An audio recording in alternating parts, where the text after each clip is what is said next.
근데 이게 요즘에는 현물 시장 수급 자체가 시장을 주도하는 게 아니라 선물 시장이 좀 이 현물을 좀 주도하는 경향이 있어요. 메인 시장이 이제 주도권이 외국인한테 넘어간 것 같긴 한데 이건 언제 시간이 되면 제가 한번 이야기를 좀 해드리도록 하겠습니다. 안녕하세요. 반갑습니다. AP투자연구소의 이호수입니다. 자, 최근 국내 증시, 외국인의 움직임에 놀아나는 듯한 모습이 굉장히 자주 연출되고 있습니다. 이에 많은 분들은 아쉬움을 탄로하기도 하시고 대체 어떻게 이런 모습들이 나오는지 꽤나 궁금해하기도 하시는 것 같은데요. 오늘은 이게 지금 어떤 내용을 가지고 어떤 방법이 사용되고 있는 건지 등등 내용들을 한번 속성으로 알아보려고 합니다. 우리 주린이 분들이 이해하시기에는 살짝은 난이도가 있을 수가 있는데 정말 중요한 내용이니까 필히 끝까지 보시고 이해를 꼭 해보시길 바랍니다. 자, 올해 들어서 외국인은 이 코스피에서 20조 원 이상 굉장한 매수세를 보였고, 이에 많은 분들은 이러한 외국인의 수급이 국내 증시의 방향성을 정하고 있는 거다라고 이해를 하고 계십니다. 물론 100% 틀렸다라고 말씀을 드릴 수는 없겠지만 우리는 이 외국인의 수급과 전략에 분명 숨겨진 부분이 있다는 걸 이해해 볼 필요가 있어요. 이 외국인들은 절대 바보가 아닙니다. 공매도가 없어졌다고 한들 해칭 전략을 안 펼친다거나 뒷생각을 안 한다거나 절대 이럴 리가 없다라는 뜻이에요. 그래서 웩더독, 요즘은 전형적인 이 웩더독 장세가 펼쳐지고 있다라고 생각을 할 수 있는데 머리가 아닌 꼬리가 몸통을 흔든다 이렇게 이해를 해볼 수가 있는 것입니다. 정상적이라면 현물 시장을 중심, 즉 코스피와 코스닥을 중심으로 이 주식 시장이 돌아가야 되지만 요즘은 현물보다 이 선물 시장의 중요도가 굉장히 올라가고 있다라는 점을 말씀을 드리고 싶더라고요. 자, 우리가 이 자료를 한번 봐볼게요. 현물 매매 부분을 보면은 외국인의 당일 매매 기조에 4월 들어서 80% 가까이 상방, 하방 등 방향성이 정해지고 있습니다. 굉장히 높은 비중이죠. 자, 근데 왼쪽에 있는 선물을 봐볼게요. 선물 순매매를 보면은 2024년 4월 이후 90%가 넘는 확률로 외국인의 순매매 방향성이 증시의 방향성을 정하고 있다라는 점을 우리가 이해할 수 있습니다. 여기에 원인이라고 한다면 근래 들어서 증시의 전반적인 거래대금이 분명하게 둔화되었고 이에 대해서 머리가 몸통을 흔드는 게 아니라 꼬리가 몸통을 흔들고 있는 장세가 연출되고 있다. 우리는 이렇게 이해할 수가 있는 거겠죠. 자, 그럼 여기서 선물 거래란 무엇이냐? 장래 일정 시점에 미리 정한 가격으로 매매할 것을 현재 시점에서 약정하는 거래라고 할 수 있겠죠. 개념이 딱 요약이 되어 있습니다. 네이버에서 퍼왔기 때문에. 자, 많은 분들이 뭐 롱, 숏 등 이 대략적인 내용들을 알고 계실 건데 우리는 이제 이 선물 거래에서 가장 중요한 단어 세 가지를 필히 이해를 해봐야 돼요. 그래야 외국인이 우리 증시를 주무르고 있는 방법을 조금이라도 이해할 수 있을 것입니다. 가장 먼저 콘탱고. 콘탱고는 뭐냐? 선물 가격이 현물 가격보다 높은 상태를 뜻합니다.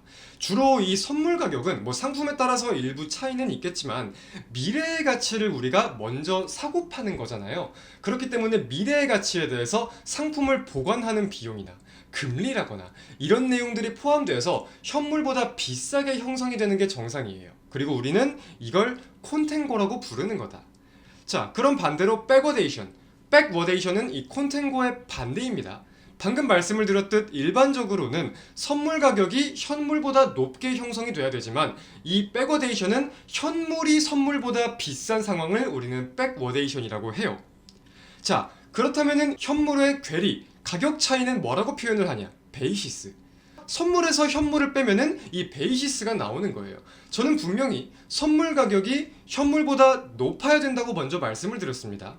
그렇다면 이 베이시스도 통상적으로는 플러스 형태를 띄어야겠지만 백워데이션 상태라면 마이너스를 띌 수도 있는 거겠죠. 그죠? 그렇다면 선물은 미래에 사고 팔 것이라고 우리가 약속을 하는 거고 현물은 지금 당장 구매를 한다는 점에 대해서 이러한 내용들을 베이시스를 매매에 적용한다면 어떻게 수익을 낼 수 있는 거냐?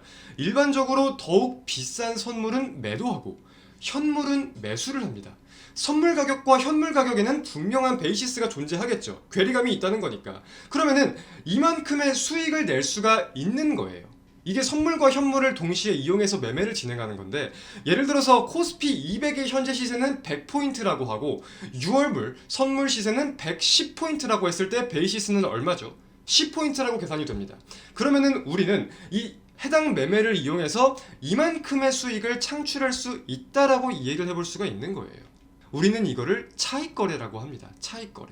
매수 차익거래와 매도 차익거래, 이 두 가지를 대표적으로 꼽아볼 수가 있는데, 현물을 사고 선물을 판다면 매수 차익, 그리고 현물을 팔고 선물을 산다면 매도 차익, 이렇게 이해를 할 수 있는 거겠죠.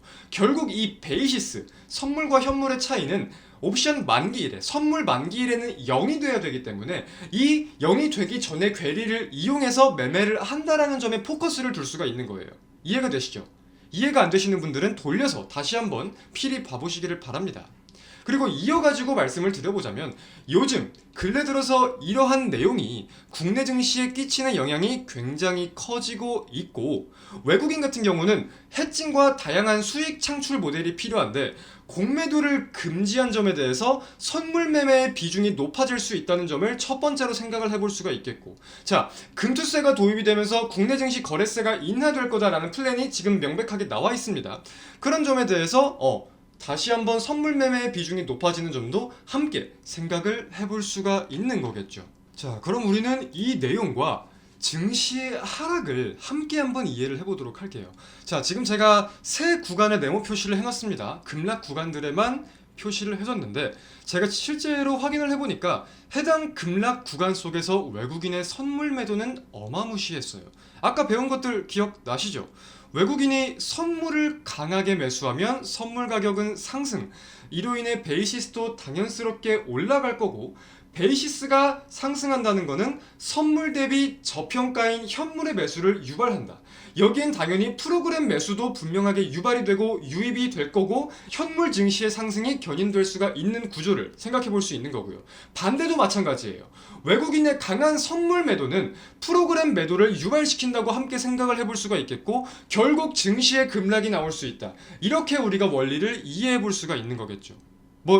이게 영원할 수는 없을 거니까 향후에는 분명 이에 맞는 강한 매수세가 이어질 수도 있기야 있겠지만, 우리가 실제로 HTS를 이용해서 베이시스를 확인하고 프로그램의 거래 동향을 보면은 더욱더 이 내용을 이해하시기 쉬울 거예요.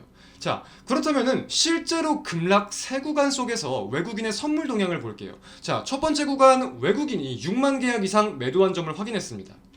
두 번째 구간도 6만 계약 이상 매도했어요. 제가 지금 이 구간의 기준을 잡은 거는 증시가 떨어지기 시작한 날과 가장 저점을 기록한 날, 반등하기 바로 전날을 기준으로 잡은 겁니다. 그리고 마지막 구간도 6만 계약 이상 매도. 자, 그럼 우리가 생각을 한 끔만 비틀어 볼게요. 우리는 어떻게 생각을 할 수가 있는 거냐면, 하락장에서 외국인의 선물 매도 추이가 6만 계약을 넘어서면 슬슬 바닥에 가까워지고 있는 거구나 라고 이해를 할 수 있는 거겠죠. 이게 영원할 수는 없는 거니까. 그리고 선물을 하시는 분들은 원래도 잘 알고 계시겠지만, 보통 이 6만 계약에서 8만 계약 사이가 되면은 이게 바닥의 시그널로 해석이 되는 경우가 있는데, 근래 들어서 6만 계약을 넘고 바닥을 기록한 경우가 굉장히 많았다. 이렇게 이해를 하면서 급락장을 대응하거나 바닥을 잡기 위한 준비 방법으로도 이해를 해볼 수가 있는 거겠죠. 그래서 오늘 내용의 핵심까지 다시 한번 정리를 해보면은, 외국인이 선물을 통해서 현재 증시를 박스에 가둔다거나 급락을 유발한다거나 할 수 있는 내용들을 이렇게 생각을 해볼 수가 있는 거예요. 이런 식으로 우리는 이 선물과 옵션을 이해를 해야 수급을 더욱더 디테일하게 분석을 할 수가 있습니다. 근데 이해를 하신 분들은 조금만 더 생각을 해보면 이를 이용해서 증시의 앞날을 예측할 가능성이 높아질 수 있다는 점도 함께 생각을 해볼 수가 있을 거예요. 실제로 이런 거래를 통해서 시장의 분위기를 조성을 하고, 코로나 때에는 삼성전자 같은 경우 현물, 선물 모두 강한 매수세가 들어왔기 때문에 대세 상승이 가능했다고 할 수 있듯이, 절대 흔한 케이스는 아니었지만 이 수급을 분석할 때는 선물과 옵션도 분명하게 중요 작용을 한다라는 점을 이해를 필히 하시고 분석을 해봤으면 좋겠습니다. 그래서 오늘 영상은 이렇게 속성으로 외국인이 선물 시장을 통해서 증시를 움직이는 방법을 함께 한번 이해를 해보았고요. 언제나 오늘처럼 그리고 어제처럼 우리 개인 투자자분들을 위해 노력하는 이호수가 되겠습니다. 시청해주신 여러분 대단히 감사드립니다.